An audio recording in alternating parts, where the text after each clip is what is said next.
Good morning, students. Welcome back to our online class. My name is Survi Bharadwaj. I am your maths teacher, and this video is for class 6 maths. In our previous class, we have completed exercise 5.2.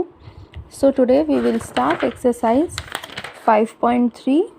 First, we need the details about acute angle, obtuse angle, and reflex angle. We have already studied what is straight angle, what is right angle, and what is complete angle. तो what is right angle? Right angle क्या होता है? किसी एक पूरा revolution मतलब कि पूरे एक चक्कर का 1/4 पार्ट, उसका 1/4 पार्ट यानी कि 90 डिग्री.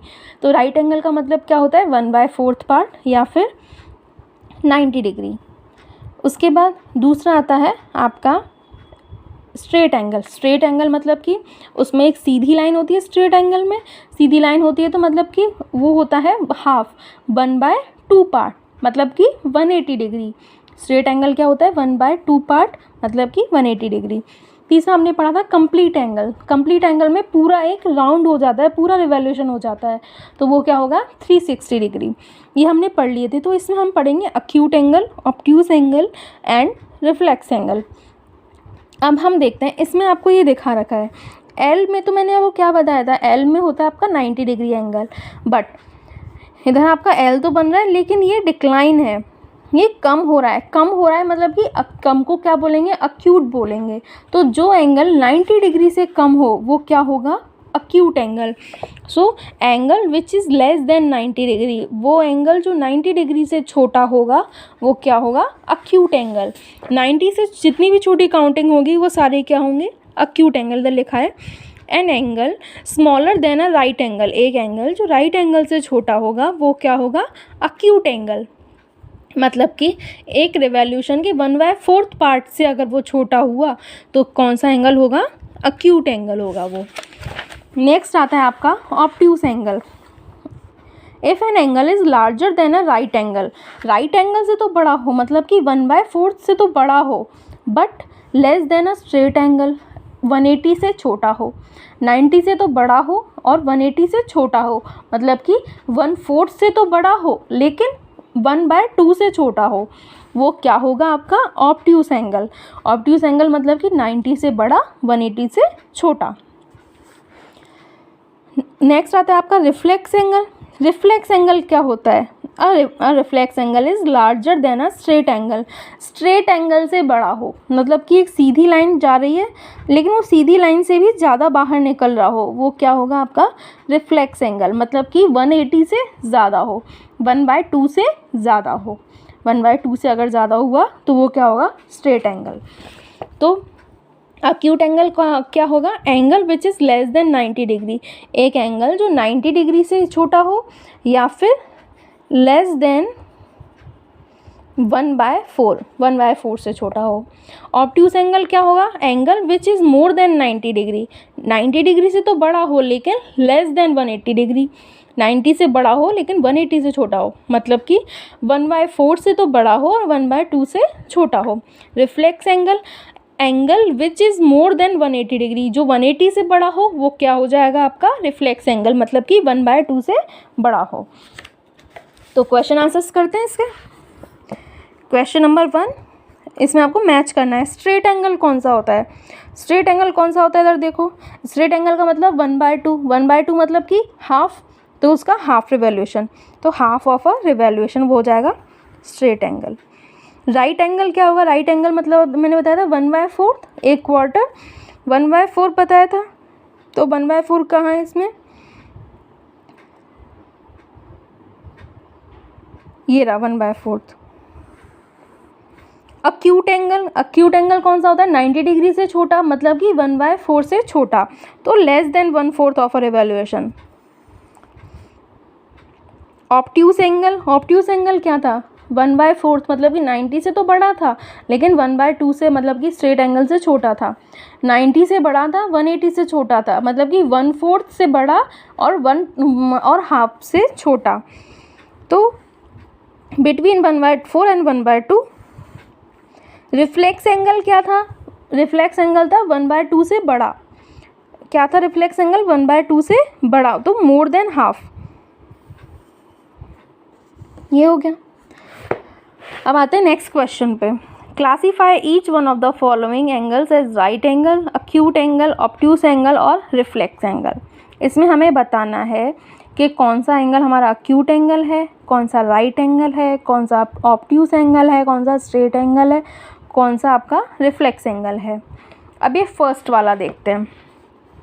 फर्स्ट वाला जो हमें देखने में लग रहा है, इसमें एंगल ही इतना सा है, तो क्या हो जाएगा, ये अक्यूट एंगल। तो इसमें हमें देखने में ही पता चल रहा है कि 1/4 पार्ट ही कवर कर रहा है, तो क्या हो जाएगा, ये अक्यूट एंगल हो जाएगा ये। ओके, अब ये हम देख रहे हैं, ये क्या आता है हमारा, अगर इस लाइन को हम सीधा कर दें तो क्या हो जाएगा, स्ट्रेट एंगल हो जाएगा। होगा नहीं हुआ, लेकिन ये स्ट्रेट एंगल से ज़्यादा जा रहा है, स्ट्रेट एंगल से ज़्यादा जा रहा है, सीधी लाइन में तो आ नहीं रहा, सीधी लाइन तो इधर आती और राइट एंगल इधर आता, तो स्ट्रेट एंगल से तो कम है लेकिन राइट एंगल से ज़्यादा है, तो इधर ये कौन सा हो जाएगा, ऑब्ट्यूस एंगल। नेक्स्ट है इधर हम इसे अगर देखें तो ये बन रही है पूरी स्ट्रेट लाइन, एल शेप बन रही है, एल शेप बन रही है तो राइट एंगल हो गया। इधर क्या हो रहा है, इधर हम अगर इसे देखें तो ये स्ट्रेट लाइन तो इसकी इधर आती, लेकिन ये स्ट्रेट लाइन से भी ज़्यादा जा रहा है, स्ट्रेट लाइन से ज़्यादा जा रहा है, तो क्या हो गया, ये रिफ्लेक्स एंगल। रिफ्लेक्स होते हैं 180 से ज़्यादा। इधर ये एंगल बन रहा है बिल्कुल स्ट्रेट लाइन पे बन रहा है, तो स्ट्रेट एंगल। अब ये दोनों एंगल जो हैं, ये दोनों एंगल एक क्वार्टर पूरा कर रहे हैं, तो कौन से हो गए, ये अक्यूट एंगल, सॉरी स्पेलिंग गलत हो गई, अक्यूट एंगल।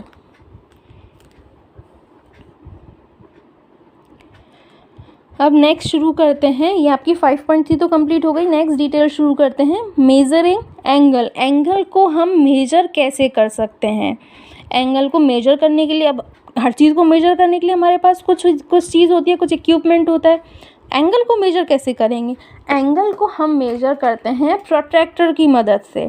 प्रोट्रैक्टर क्या होता है, प्रोट्रैक्टर होता है ऐसा, ये जो इसमें सारे जो नंबर्स लिखे हुए हैं ये क्या हैं, ये सारे एंगल्स हैं, ये सारे क्या हैं, एंगल्स हैं। तो प्रोट्रैक्टर की मदद से हम क्या करते हैं, एंगल्स को मेजर करते हैं। तो सबसे पहली चीज़, हमने कोई भी एंगल लिखे, अब हम ये पॉइंट देखते हैं हर जगह एंगल के ऊपर, ये क्या होता है, ये होता है डिग्री साइन।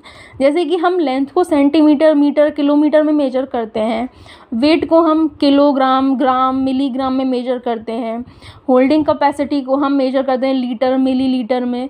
तो ऐसे ही हम इसको एंगल को मेजर करते हैं डिग्री में।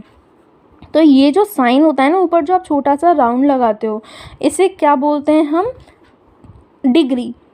तो जो ये हमारा पूरा कंप्लीट हमने देखा प्रोट्रैक्टर में, ये पूरा कितना है,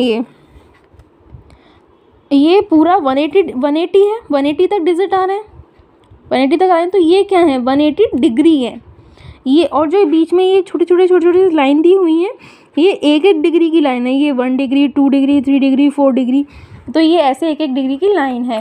तो 360 एक पूरा बड़ा एंगल होता है, पूरा कंप्लीट एंगल। तो 360 डिग्री का मतलब उसमें क्या है, 360 डिग्री मिलके बना है वो एक कंप्लीट एंगल। उसमें एक एक करके उसके 360 इक्वल पार्ट्स हैं, और वो क्या हैं, उसके डिग्री हैं।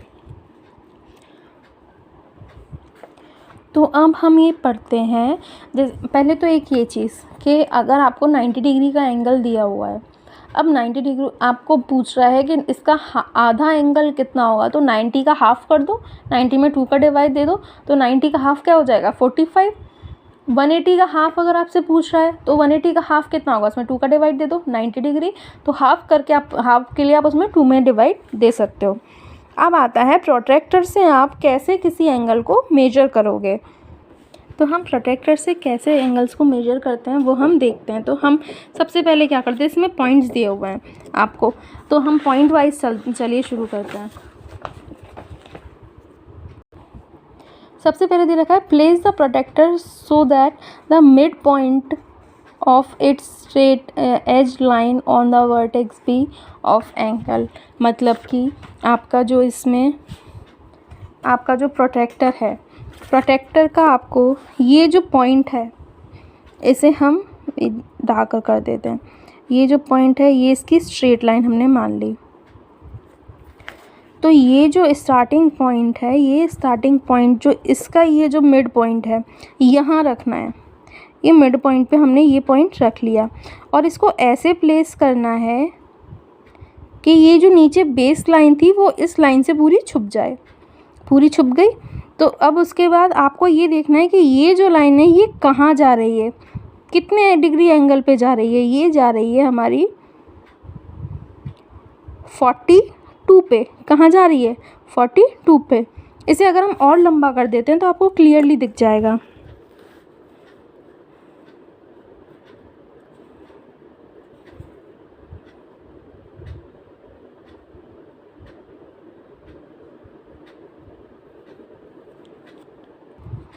तो ये हमने इसकी लाइन और लंबी कर दी है। तो अब इसको कहाँ प्लेस करें?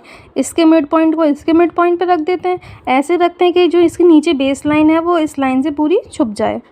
तो ये लाइन हमारी पूरी छुप गई। तो अब अगर हम इसे देखें तो ये जो एंगल है, ये जो लाइन है, ये कहाँ जा रही है? इधर 40 के बाद में क्या आएगा? 0 से शुरू करेंगे काउंट करना। 0 से कहाँ जा रहा है? 40। 180 से तो शुरू कर नहीं सकते, 0 से ही करेंगे। तो कहाँ आ रही है लाइन? 41 पे। तो ये कितने डिग्री का एंगल हुआ? 41 डिग्री का। अब एक चीज़ बताओ, ये कौन सा एंगल है? 41 क्या होता है? 90 से कम होता है ना। 90 से 1 कम है तो ये कौन सा हो जाएगा? अक्यूट एंगल हो जाएगा। ये एंगल मेजर करते हैं। तो वही सेम, ये तो मिड पॉइंट है इसका, ये एक पॉइंट हो गया और ये दूसरा हमने पॉइंट बना दिया। क्या करेंगे? इसका मिड पॉइंट प्रोटेक्टर के मिड पॉइंट पे रखेंगे। रख दिया। अब जो इसकी स्ट्रेट लाइन है वो प्रोटेक्टर की स्ट्रेट लाइन पे आनी चाहिए। आ गई। कहाँ जा रहा है ये एंगल हमारा? ये जा रहा है 62 पे। जा रहा है नहीं जा रहा 62 पे? आप देखो इसे, 62 पे जा रहा है। तो ये एंगल कितने का बना हमारा? ये एंगल बना हमारा 62 डिग्री का। अब 62 90 से छोटा है बड़ा है? छोटा है। तो क्या हो जाएगा? ये अक्यूट एंगल हो जाएगा। नेक्स्ट ये एंगल देखते हैं।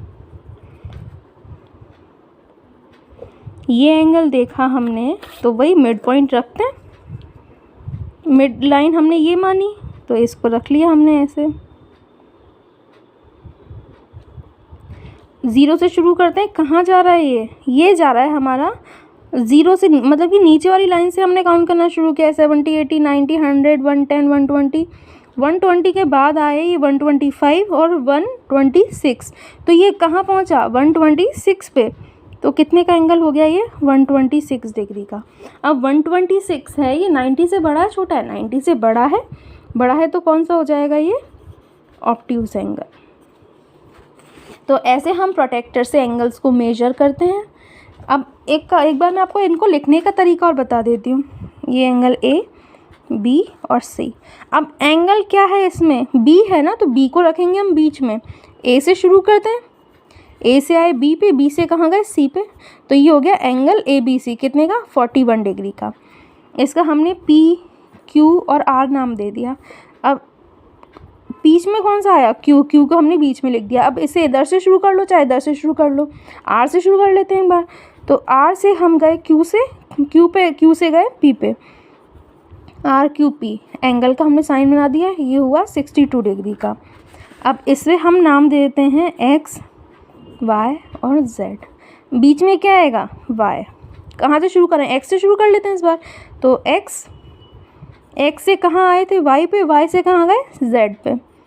एंगल का साइन लगाया। एंगल XYZ कितना है? 126 डिग्री का। ऐसे हम एंगल्स को लिखते हैं। अब इसके जो एक्सरसाइज 5.4 है ये हम नेक्स्ट वीडियो में शुरू करेंगे।